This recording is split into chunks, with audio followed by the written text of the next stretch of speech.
오늘 시 한 편을 소개하면서 설교를 시작하고자 합니다. 황동규 시인의 즐거운 편지라는 시입니다. 내 그대를 생각함은 항상 그대가 앉아있는 배경에서 해가 지고 바람이 부는 일처럼 사소한 일일 것이나 언젠가 그대가 한없이 괴로움 속을 헤매일 때에 오랫동안 전해오던 그 사소함으로 그대를 불러보리라. 시인은 누군가를 사랑하고 있습니다. 아마도 짝사랑이겠죠? 그런데 그 대상에게 자신은 너무나도 매력적이지 못한 존재로 여겨져요. 그래서 마치 그 사람의 일상에서 해가 지고 바람이 부는 것처럼 정말 사소하거나 관심을 끌지 못하는 그런 존재라고 생각을 하고 있어요. 하지만 그 사랑하는 대상이 언젠가 힘들어하고 괴로워 헤맬 때가 되면 오랫동안 간직해온 그 사소함으로 상대방이 볼 때는 사소함이겠지만 자신에게는 진실한 그 사랑의 마음을 담아서 그 대상을 불러보리라 라고 말합니다. 시인은 계속해서 말해요. 진실로 진실로 내가 그대를 사랑하는 까닭은 내 나의 사랑을 한없이 잇따은 그 기다림으로 바꾸어 버린 데 있었다. 밤이 들면서 골짜기엔 눈이 퍼붓기 시작했다. 내 사랑도 어디쯤에선 반드시 그칠 것을 믿는다. 다만 그때 내 기다림의 자세를 생각하는 것뿐이다. 그동안에 눈이 그치고 꽃이 피어나고 낙엽이 떨어지고 또 눈이 퍼붓고 할 것을 믿는다. 시인은요, 기다림의 자세라는 표현을 썼습니다.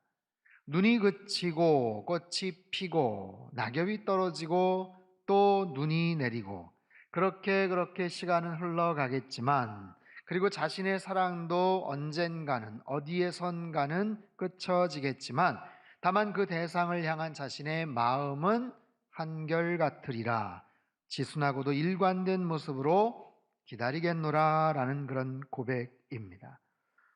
아주 유명한 시입니다. 여러분 개인적으로도 좋아하는 분들이 아마 있으실 것 같은데요. 이 시의 내용처럼 누군가를 간절히 사랑할 때 우리는 기다리죠. 또는 어떤 목적을 이루기 위해서 우리는 시인의 그 고백처럼 기다림의 자세가 필요합니다. 어떻게 기다릴 것인가? 누구를 또 왜 그렇게 기다려야 할 것인가? 이런 여러 가지 고민과 질문들이 나오겠죠. 오늘부터 기다림의 자세라는 주제를 가지고 말씀을 전하고자 합니다. 우리는 지금 한 해를 마무리하고 있는 시점에 있어요. 특별히 코로나 팬데믹 2년째를 보내면서 기다림의 소망을 계속해서 가슴에 품고 살아오지 않았습니까? 지난주에 위드 코로나 정책이 발표되면서 약간의 숨통이 트이긴 했지만 사실 여전히 불안합니다. 일찌감치 위드 코로나를 선포하고 일상으로 돌아갔던 해외 몇몇 나라들의 경우는 최근에 폭증하는 확진자로 인해서 다시 봉쇄 정책을 펼치고 있다라는 뉴스도 있어요. 분명히 백신 접종 1차, 2차까지 완료했음에도 돌파 감염이 있다고 하니 더 강력한 백신과 더 확실한 치료제가 절실히 필요한 그런 우리의 상황입니다. 도대체 이 마스크는 언제쯤이면 벗을 것인가? 이제 곧 새해가 되는데 그래, 새해에는 좋은 일이 있지 않겠나? 한 해를 정리하는 시점 속에서 그 어느 때보다도 간절한 기다림의 소망을 품고 살아가는 우리들입니다. 이 기다림에 대한 고민들은 우리 일상에서도 쉽게 찾아볼 수가 있죠. 마트 계산대 앞에서도 사람들이 막 몰려 있어요. 그럼 어느 줄에 서야 되나, 어디가 좀 더 빠른가 하면서 슬쩍슬쩍 고민을 합니다. 고속도로 진입을 할 때에도 좀 더 빨리 갈 수 있는 곳을 향하죠. 그 잠깐의 기다림도 우리는 굉장히 싫어합니다. 품질 경쟁이다, 가격 경쟁이다 하던 업체들이 최근에는 속도 경쟁을 펼칩니다. 쾌속 배송, 로켓 배송. 밤에 주문한 물건들이 아침이면 아파트 현관 앞에 가지런히 놓여 있는 그런 시대예요. 쏟아지는 유튜브 동영상도 마음이 급하고 볼 것들이 많으니까 1.25배속, 1.5배속, 심지어 2배속으로 돌려봅니다. 우리는요, 기다림을 싫어합니다. 기다림을 무가치하고 비효율적인 것이라 생각을 하죠. 하지만 기다림이라는 것은 불필요한 것이 아니에요. 때로는 불가피한 그런 상황에 있고요. 때로는 굉장히 필요한 그런 부분도 있습니다. 그런데 세상은 점점 더 빨라지고 기다림을 점차적으로 못 견뎌 하는 우리들에게 이 기다림의 자세라는 것은 얼마나 중요한 주제인지 모릅니다. 성경 안에도 기다림에 대한 중요한 교훈들이 참 많죠. 여러분, 성경의 수많은 믿음의 사람들은 하나같이 기다림의 고수들, 기다림의 달인들이라고 말할 수가 있어요. 그 중에서 오늘 본문의 주인공인 다윗은 참 오랜 시간 동안 고난의 시간들을 보내면서 하나님의 뜻과 인도하심을 기다렸습니다. 오늘 시편 62편은요, 마치 다윗이 자신이 경험했던 기다림의 자세에 대한 노하우를 알려주는 것 같은 그런 내용을 담고 있어요. 다윗은요, 자신의 영혼을 향하여 명령합니다. 나의 영혼아 잠잠히 하나님만 바라라. 나의 영혼아, 나의 영혼아. 이 네페시라는 이 단어는 영혼, 중심, 목숨, 기력, 마음, 소원, 개인의 전 인격을 포괄하는, 총칭하는 그런 단어입니다. 나의 모든 것을 포함하는, 나의 가장 중심을 드러내는 그런 단어예요. 나의 영혼아 잠잠히, 잠잠히. 고요함, 침묵 또는 포기와 체념의 뜻도 담겨져 있어요. 자신을 포기하고 잠잠히 하나님만 바라보겠다. 바라본다라는 이 단어, 아크라는 단어는요, 당신만을 기다린다라는 의미예요. 하나님만 바란다, 즉 당신만을 기다린다. 하나님, 제가 당신만을 기다립니다. 모든 것을 다 맡기며 조용히 당신만을 기다릴 것입니다. 그런 고백이에요. 자, 어떻게 하나님만을 그렇게 바라보며 기다릴 수가 있을까요? 잠잠하게, 그것도. 내가 처한 환경이, 돌아가는 상황이 뭔가 마음에 들지 않을 때가 있잖아요. 손해를 볼 때가 있잖아요.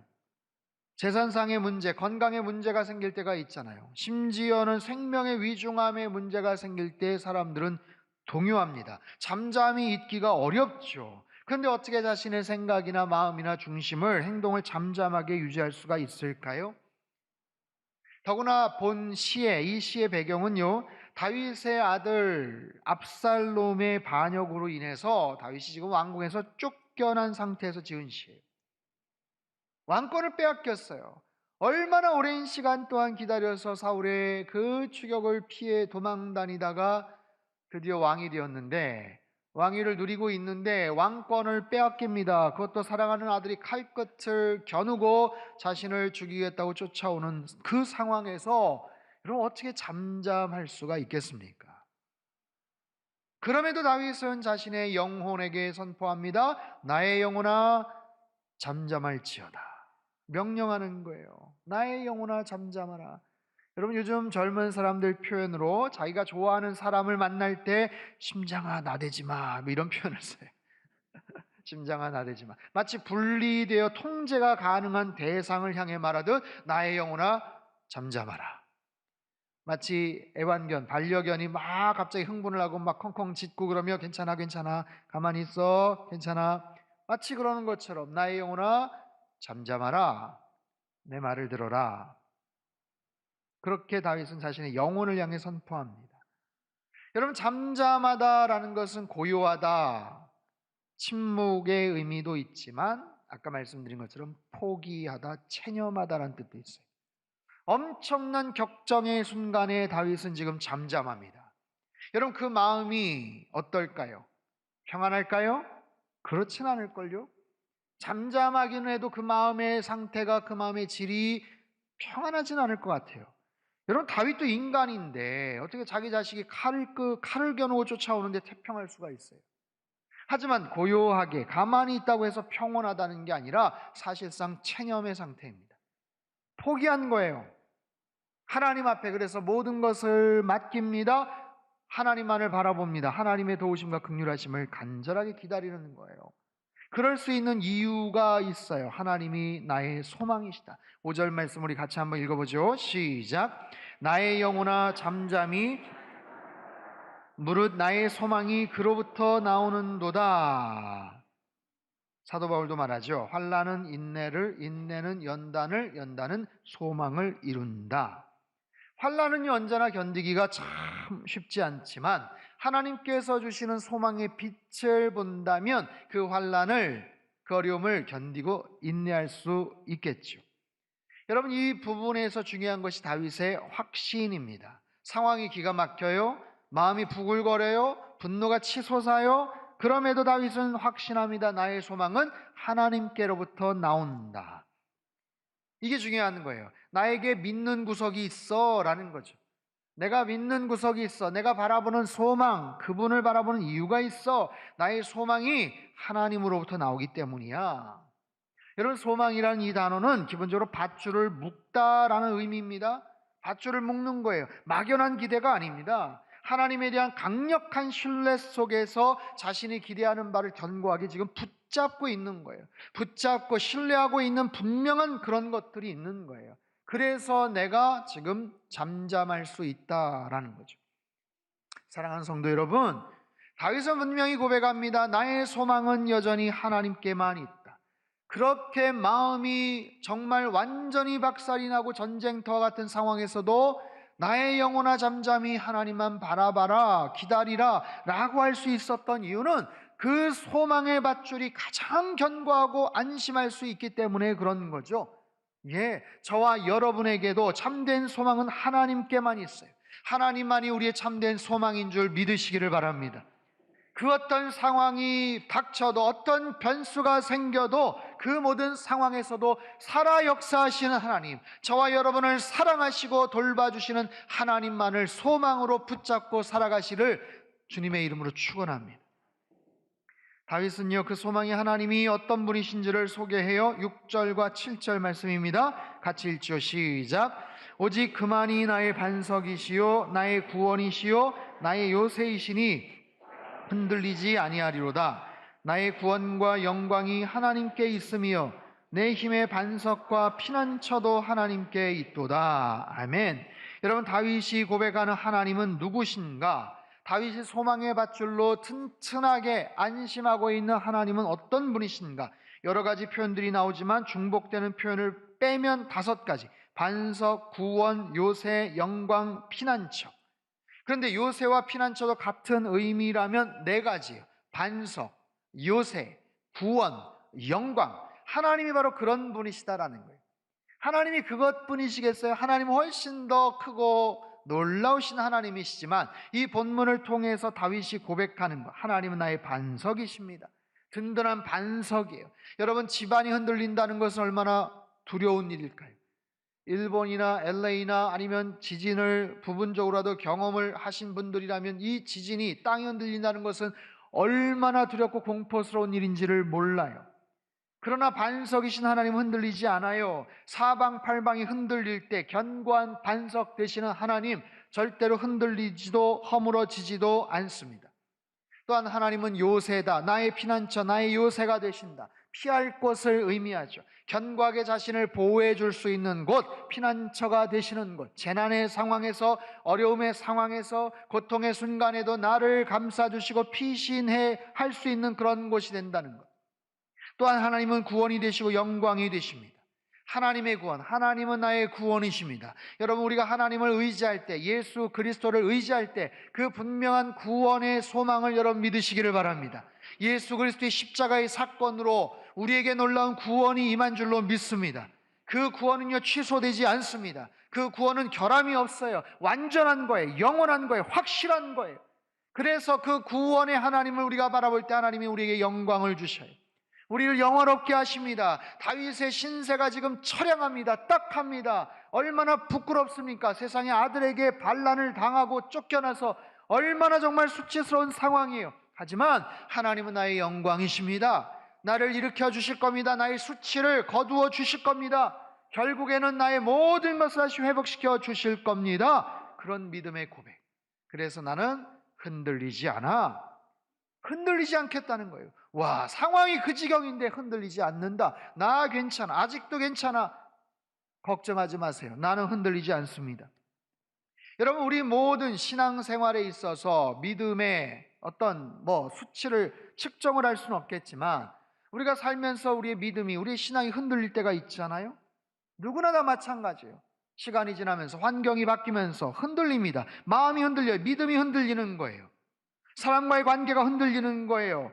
상황이 바뀌면서, 환경이 바뀌면서 마음이 흔들려요. 그러나 다윗은 분명히 말합니다. 하나님이 어떤 분이신지를 알기 때문에 나는 흔들리지 않습니다.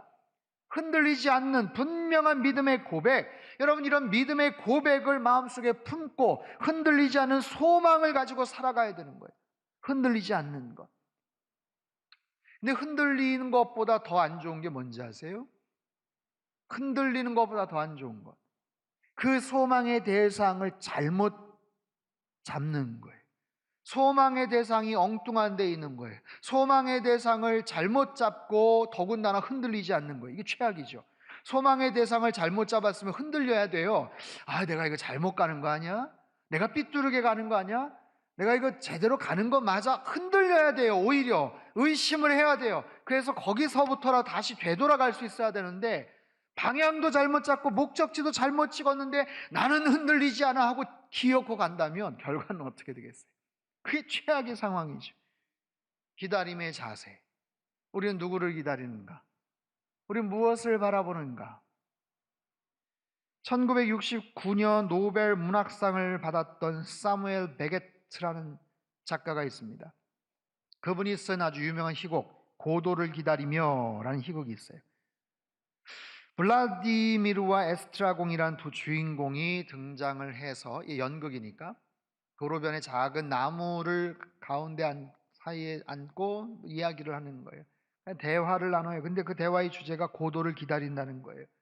고도를 기다리고 있어. 고도가 누구인지, 어떻게 생겼는지, 왜 기다리는지 그거를 설명을 하지 않습니다. 고도가 어떤 특별한 사람처럼 소개되지만 실존하는 인물인지조차도 잘 모르는 묘한 대화들이 오갑니다. 후에 다른 친구들이 등장을 해요. 그리고 양치기 소년이 등장을 해요. 그러면서 말합니다. 고도가 내일 온다. 고도가 내일 온답니다. 아, 그래, 잘 됐네. 근데 다음날 만나지를 못해요. 그리고 정작 이 희극이 끝날 때까지 등장인물들이 그렇게 간절하게 기다렸던 고도는 결국 등장하지 않습니다. 그리고 막을 내려요. 고도가 누구인지, 도대체 그 사람이 누구인지, 왜 기다렸는지를 이야기하지 않습니다. 그냥 제목이 고도를 기다리며 해요.